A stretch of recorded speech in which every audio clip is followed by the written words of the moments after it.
जिस घर की स्त्रियां विवाह के बाद भी बार बार मायके जाने की जिद करती रहती हैं, हर हफ्ते हर महीने मायके जाना चाहती हैं, दिन में कई बार फोन करके अपने मायके वालों से बातें करती हैं और घर की हर बात वहां बताती हैं, ऐसी स्त्रियां अक्सर अपने ससुराल को पूरी तरह अपना नहीं बना पाती।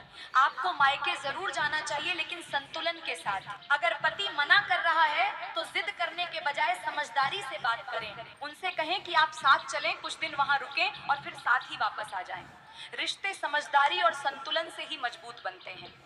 जिस घर की बिना मायका मायका नहीं रहता। जिस दिन माँ चली जाती है उसी दिन बेटी का सबसे बड़ा सहारा भी चला जाता है। वही घर, वही लोग, वही आंगन रहता है, लेकिन कैसी है मेरी बिटिया पूछने वाली आवाज कहीं खो जाती है। त्योहार आते हैं, होली, दिवाली, तीज, पर अब वो फोन नहीं आता जिसे सुनकर दिल मुस्कुरा जाए। भैया मिलेंगे, भाभी मिलेंगी, रिश्ते भी मिलेंगे, पर माँ जैसा अपनापन, माँ जैसा इंतजार कोई नहीं दे सकता। तब समझ आता है मायका दीवारों से नहीं, माँ के दिल से बनता है। जिसकी माँ है वो दुनिया का सबसे अमीर इंसान है। कमेंट में लिखो माँ। माँ के बिना के कारण ही उनके हाथ में कभी लक्ष्मी नहीं टिकती और जीवन में धन की कमी बनी रहती है। पहली गलती, जो पुरुष खाना खाने के बाद थाली में ही हाथ धो लेते हैं, ऐसा करना शास्त्रों में वर्जित माना गया है।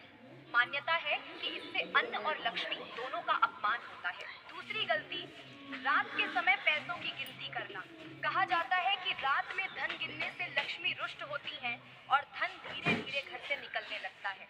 तीसरी गलती, पर्स में पुराने बेकार बिल या रसीदें रखना। अगर किसी बिल की जरूरत नहीं है तो उसे फाड़ दें या अलग सुरक्षित जगह रखें, लेकिन पर्स में पुराना बिल भूल कर भी न रखें, ये धन रुकावट का संकेत माना जाता है। चौथी गलती, मार्केट से खाली हाथ घर लौटना। मान्यता है कि खाली हाथ घर आने से घर में शून्यता और आर्थिक कमी का प्रभाव पड़ता है। चाहे छोटी सी चीज ही सही, कुछ न कुछ लेकर अवश्य आए। याद रखिए, धन केवल मेहनत से नहीं बल्कि सही आदतों और सम्मान से भी टिकता है। पुरुषों की इन डिग्री कितनी भी हो आपके पास, अगर मन में दया नहीं तो आप दो कौड़ी के इंसान हैं। वो एक बहुत बड़ा डॉक्टर था जिसे अपनी डिग्री और रसूख पर बड़ा नाज था। तभी एक फटे पुराने कपड़े पहने महिला उसकी कार के पास आई और धीरे से शीशा खटखटाया। युवक ने गुस्से में शीशा नीचे किया और बोला, दिखता नहीं काम पर हूँ, हटो यहाँ से, तुम जैसे लोगों की वजह से शहर गंदा लगता है। महिला ने कांपते हाथ एक दवाई का पर्चा दिखाया और कहा, बेटा मेरा पोता अंदर आखिरी सांसें ले रहा है, बस ये एक इंजेक्शन दिलवा दो, मेरे पास पैसे कम पड़ रहे हैं। युवक ने उसे झिड़कते हुए कहा, मुफ्त खोरी की आदत पड़ गई है तुम लोगों को, जाओ यहाँ से, मेरी कार गंदी हो रही है। उसने तेजी से गाड़ी रिवर्स की और जहां उसे अपनी माँ का जन्मदिन मनाना था, रेस्टोरेंट पहुंचकर उसने अपनी माँ को कीमती हीरों का हार गिफ्ट किया। मुस्कुराकर पूछा, बेटा तूने आज किसी की मदद की? क्योंकि असली खुशी तो दुआओं में होती है। युवक हंसकर बोला, माँ दुनिया बहुत चालाक है, मैं इन भिखारियों के मुंह नहीं लगता। तभी वहां एक सादे लिबास में सज्जन व्यक्ति आए। युवक उन्हें पहचान गया।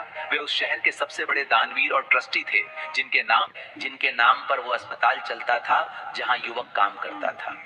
युवक तुरंत खड़ा हुआ और झुककर बोला, सर प्रणाम, आप यहाँ? आप कहें तो मैं आपके लिए स्पेशल टेबल बुक करवा दूं। वे सज्जन गंभीर होकर बोले, नहीं डॉक्टर साहब, मैं यहाँ खाना खाने नहीं, अपनी पत्नी से मिलने आया हूँ।